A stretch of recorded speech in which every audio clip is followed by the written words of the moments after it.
It was a hot summer day in a small town in rural America. The kind of day where the air was so thick and humid.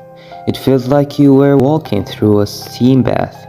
Jerry the mailman was used to the heat by now. He had been delivering mail to this town for over 20 years, and he loved his job. As he made his rounds, he chatted with friendly townsfolk, exchanging pleasantries and catching up on the local gossip. But on this particular day, something felt off. Jerry couldn't quite put his finger on it, but he had a creeping sense of unease. It wasn't until the halfway through his route that he realized what it was. There was a strange car parked in front of one of the houses he delivered to. Jerry didn't recognize the make or model, and it seemed out of place in this quiet neighborhood. He hesitated for a moment, but then shrugged it off and made his way up the front steps.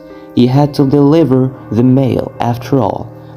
As he reached for the door handle, he was startled by a loud noise behind him. He turned to see a figure rushing towards him, a glint of metal in their hand. Jerry's instinct kicked in and he ran as fast as his legs would carry him.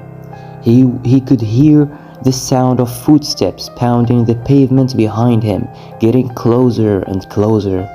He didn't know who his attacker was or what they wanted, but he knew he had to get away.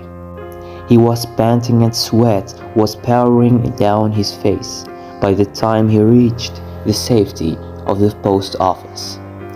He burst through the doors and collapsed on the floor, gasping for air.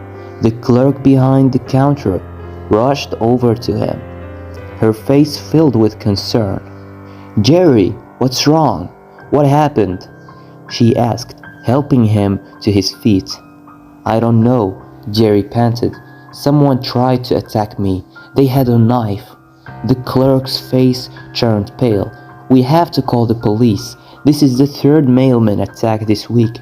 There is a killer on the loose." Jerry's heart raced as the reality of the situation set in. Someone in this town was targeting mailmen, and he had almost become the next victim. The police launched a full investigation, but no leads turned up. The attacks continued, and the town lived in fear of the mysterious mailman killer. Jerry retired early, too shaken by the experience to continue his job. But the memory of that hot summer day stayed with him, a constant reminder of the danger that lurked in even the most mundane of places.